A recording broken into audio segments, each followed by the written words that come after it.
Ich fühle mich wie ein Schüttelshake. Gesundheit, das ist das wichtigste Gut, was wir haben. Und deswegen trainieren ja viele ihre Muskeln und ihre Faszien. Doch einen Aspekt, den übersehen eigentlich alle. Und das ist der Stützapparat, unseren Knochenbau. Denn nur das Zusammenspiel zwischen den Muskeln, den Sehnen, den Faszien und unserem Knochenbau, das ermöglicht unsere volle Beweglichkeit, unsere Funktionalität als Lebewesen in der Umwelt. Doch bereits ab dem 30. Lebensjahr verlieren wir beständig an Knochensubstanz. Dem müssen wir natürlich irgendwie entgegenwirken. Und womit kann man das gut? Mit dem Tretroller. Und wie das geht, das sage ich euch jetzt. Und auch hier gilt, je früher wir damit anfangen, desto besser ist es für unsere Gesundheit. Und je konstanter wir das tun, desto doppelt besser ist es für unsere Gesundheit. Übrigens, um zu diesem und vielen weiteren Themen rund um den Tretroller, Technik und Fahren des Tretrollers, Gesundheitsnutzen und Naturerlebnis am Ball zu bleiben, abonniere den Kanal, aktiviere die Glocke und bringe dich gerne in die Kommentare ein. Noch mehr von euch gibt es übrigens im Community-Tab, wo bereits viele Zuschauerinnen und Zuschauer tolle Touren und Techniktipps teilen und diskutieren. Richtig klasse. Ich bedanke mich hier ausdrücklich für diesen Austausch, denn da schaue auch ich immer richtig gerne rein.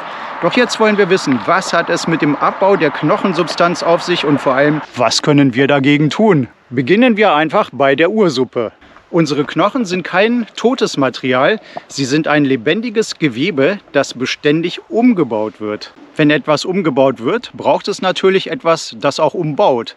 Und in den Knochen, da wirken die Osteoblasten, das sind die Knochenaufbauer, und es wirken die Osteoklasten, die Knochenabbauer. Die Knochenabbauer, die Osteoklasten, die brauchen wir, damit geschädigtes Gewebe wieder abgebaut werden kann. Naja, und die Osteoblasten, die brauchen wir natürlich, damit die Lücken wieder aufgefüllt werden oder überhaupt, damit das Wachstum der Knochen möglich ist. Ja, eigentlich null Probleme, tolle Organisation. Aber es gibt leider ein dickes Aber. Denn diese wundervolle Organisation klappt ab dem 30. Lebensjahr schon nicht mehr so gut. Da geht's bergab. Denn wir altern. Die Funktionalität unseres Körpers nimmt somit ab. Ab dem 30. Lebensjahr, da haben wir leider weniger Sexualhormone, die produziert werden. Und das sind genau die Hormone, die auf unsere Osteoblasten und die Osteoklasten wirken. Und genau diese Verschiebung der Hormone, die führt dazu, dass die Osteoklasten, die die Knochensubstanz abbauen, viel weiter vermehrt werden und stärker in ihrer Aktivität werden. Aber die Osteoblasten, die die Knochen aufbauen sollen, die werden immer weniger. Und die werden auch immer langsamer. Das heißt, das Gleichgewicht, das verschiebt sich und das ist nicht gut. Es entstehen also Lücken dort, wo die Osteoklasten das kaputte Gewebe rauslösen. Da kommt von den Osteoblasten nichts mehr nachgeschoben. Unsere Knochendichte sinkt. Ja, das ist das, was wir im Alter haben und als Knochendichtemangel verstehen. Aber das ist auch noch nicht alles. Jetzt kommt noch der Vitamin-D-Mangel dazu. Wir sind weniger draußen und das führt dazu, dass unsere Haut, die sowieso schon weniger Vitamin D produziert, je älter wir werden, noch weniger Vitamin D produziert. Damit kann das Kalzium wieder schlechter eingelagert werden. Aber auch das wird im gleichen Maße vom Darm schlechter resorbiert.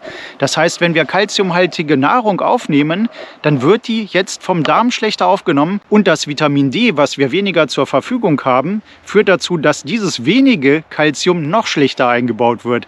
Also ganz schlecht für die Knochen. Sie werden weniger aufgebaut, sie werden stärker abgebaut und die Inhaltsstoffe für diese Knochen, die kommen immer schlechter nach. Und jetzt kommt noch ein wichtiger Hauptgrund, warum unsere Knochendichte sinkt, und das ist Bewegungsmangel. Wer hätte es gedacht? Wenn wir den gesamten Tag im Büro sitzen oder auf dem Sofa, wo auch immer, wenn wir sitzen, dann ist das super schlecht für unseren Knochenbau. Und jetzt kommt langsam der Tretroller ins Spiel. Was macht der Tretroller mit uns? Na ja klar, wir bewegen uns, aber was passiert dabei genau? Zum einen erhöhst du deinen Testosteronwert durch die Bewegung. Das erhöht die Aktivität der Osteoblasten, die deine Knochen aufbauen, und senkt die Aktivität der Osteoklasten, die deine Knochen abbauen. Gleich mehr Knochendichte. Wenn du mit dem Tretroller unterwegs bist, naja, heute nicht so ganz, aber im Prinzip setzt du dich viel mehr Tageslicht aus. Das heißt, mehr Vitamin D ist da, mehr Kalzium kann in die Knochen eingebaut werden, gleich mehr Knochensubstanz, mehr Knochendichte. Und jetzt der Knaller. Durch die Bewegung der Muskeln werden die Osteoblasten nochmals extra aktiviert. Die mechanische Belastung beim Bewegen, der Druck und der Zug in den Muskeln, der aktiviert unsere Osteoblasten, die die Knochensubstanz aufbauen. Gleich mehr Knochendichte. So, und wenn das schon der Knaller war, dann kommt jetzt der Oberknaller. Denn durch die Stöße und Vibrationen, die beim Tretrollerfahren gerade auf Feldwegen und auf Waldwegen entstehen, werden auch piezoelektrische Effekte generiert in der Knochensubstanz. Und zwar in dem bestmöglichen Verhältnis. Und diese Effekte sorgen dafür, dass die Knochen genau dort gestärkt werden, wo es notwendig ist. Und zwar nicht nur lokal dort, wo es notwendig ist, sondern auch gleichzeitig noch in der richtigen Quantität, also in der richtigen Ausprägung. Das heißt, alle Schwachstellen im Skelett werden durch diese ganzheitliche Vibration und die Stöße, die in den Körper geleitet werden, optimal verstärkt. Das bedeutet, dass die Knochensubstanz in unserem Körper durch die Stöße, durch die Vibration beim Tretrollerfahren dazu führen, dass das Skelett optimal an den richtigen Schwachstellen genau im richtigen Maße verstärkt wird. Absolut genial ist das. Und wer es genau wissen will, hört einmal zu. Wer nicht, spult ein paar Sekunden vor. Unser Knochengewebe, das verhält sich nämlich wie ein physikalischer Sensor. Es besteht nämlich zu großen Teilen aus kristallinem Hydroxyapatit.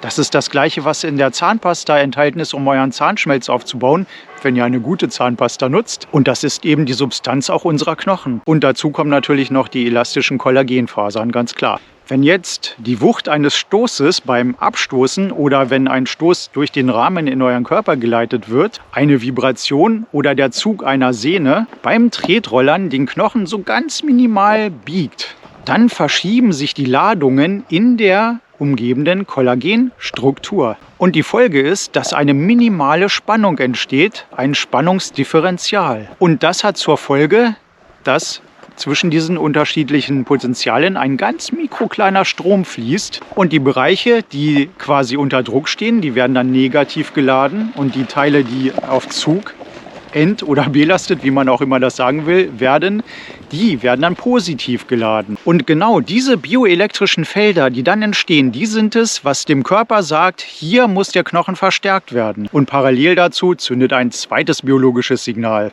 Denn durch diese kleine mechanische Bewegung gerät im Knocheninneren alles in Bewegung. Denn unsere Knochen sind im Inneren mit mikrofeinen Kanälen durchzogen und in denen befindet sich eine Knochenflüssigkeit. Und wird jetzt der Knochen gestaucht oder gezogen durch die Vibrationen auf dem Tretroller, wenn wir unterwegs sind, dann wird diese Flüssigkeit im Knochen durch diese mikrofeinen Kanäle gepresst. Und parallel zu dem Strom entsteht dann eben auch durch diese Flüssigkeit ein Flüssigkeitsstrom. Diese Flüssigkeit bewegt sich.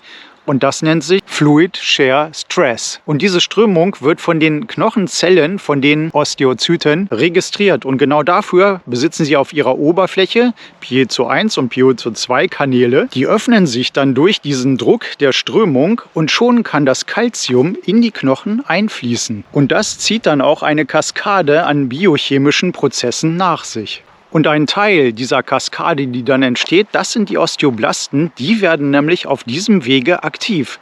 Sie fangen an, neue Knochensubstanz aufzubauen. Also kurz gesagt, die eingesetzte Muskelkraft und die Erschütterung beim Rollen mit dem Tretroller, das sind die Auslöser zum Knochenaufbau. Der Piezo-Effekt liefert die elektrische Orientierung und die Flüssigkeitsverschiebung schaltet die biologischen Aufbauzellen ein. Und das ist zwar ein anderes Thema, aber das will ich nicht verschweigen.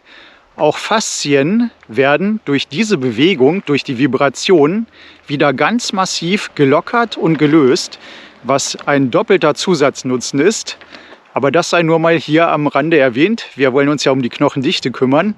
Aber wie gesagt, Faszien werden parallel deutlich entspannt. Das ist natürlich für unsere Gesundheit auch ein deutlicher Effekt. Wusstest du das? Wie genial der Tretroller also die Knochendichte verstärkt und sogar dafür sorgt, dass an genau den richtigen Stellen die Lücken wieder aufgefüllt werden. Das ist doch der totale Wahnsinn, oder? Also ich bin total begeistert davon. Ja, und wo wirkt jetzt das Tretrollerfahren? Wo haben wir diese positiven Aspekte? Ich sag's euch sofort, von den Fußzehen bis oben hin zum Kopf. Beim Tretroller haben wir ja immer das Trittbein, das dehnt sich und das stemmt sich gegen den Boden. Das ist eher eine Stoßbelastung, aber beim Tretroller immer so wohl dosiert, dass es eben rein konstruktiv wirkt. Dann haben wir das Standbein, mit dem wir auf dem Tretroller stehen. Das leistet so etwas wie eine Haltearbeit.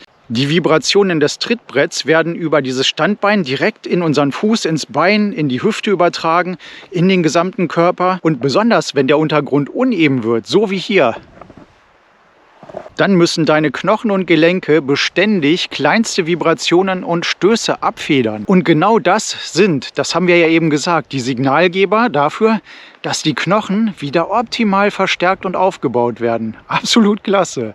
Ja, und dann hältst du dich ja auch noch am Lenker fest und der Lenker überträgt natürlich über die Hände, die Handgelenke, die Arme, die Schultern, auch die Vibrationen in den Rücken, aber auch gleichzeitig noch zum Hals und Kopf. Also durch die Kontaktpunkte mit dem Tretroller und dadurch, dass wir auch immer uns vom Boden abstoßen, haben wir Stöße und Vibrationen, die in den gesamten Körper übergehen. Der gesamte Körperknochenbau profitiert vom Tretroller. Absoluter Knaller. Ja, ich scheue mich nicht zu sagen, das ist wie Weihnachten und Geburtstag auf einmal und zwar bei jeder einzelnen Tour mit dem Tretroller. Knaller, Knaller, Knaller. Tretroller auf Crossstrecken, auf Feldwegen, auf Waldwegen. Meine Damen und Herren, das ist nichts anderes als Osteoporose, Prävention und Faszienlockerung in bester Vollendung. Denn Belastung stärkt und Inaktivität die schwächt. Das besagt das berühmte Wolffsche Gesetz. Der Knochen lebt, er passt sich der mechanischen Belastung direkt an. Wir haben heute erkundet, warum das so ist und warum der Tretroller deine Knochendichte ganz, ganz weit nach vorne bringt. Ich kann jetzt echt nicht mehr. So viel Gutes steckt in diesem Spaßmacher. Das glaubt mir doch gar keiner. Außer du am Bildschirm. Jetzt, nach dem, was ich gesagt habe. Vielleicht, hoffentlich, wenn du bis jetzt immer noch nicht abgeschaltet hast. Ich bin jetzt jedenfalls raus. Also ich meine, hier draußen bin ich jetzt mit dem Tretroller. Und ich werde noch weiter hier meine Runden drehen und genießen, was ich dabei so Tolles für meine Knochendichte tun kann. Ich würde jetzt sagen, mach mit, mach's nach und mach's besser. Vielen Dank fürs Zuschauen, Kommentieren, Abonnieren, Glocke drücken, unsere tolle Community besuchen. Bis zum nächsten Mal und tschüss.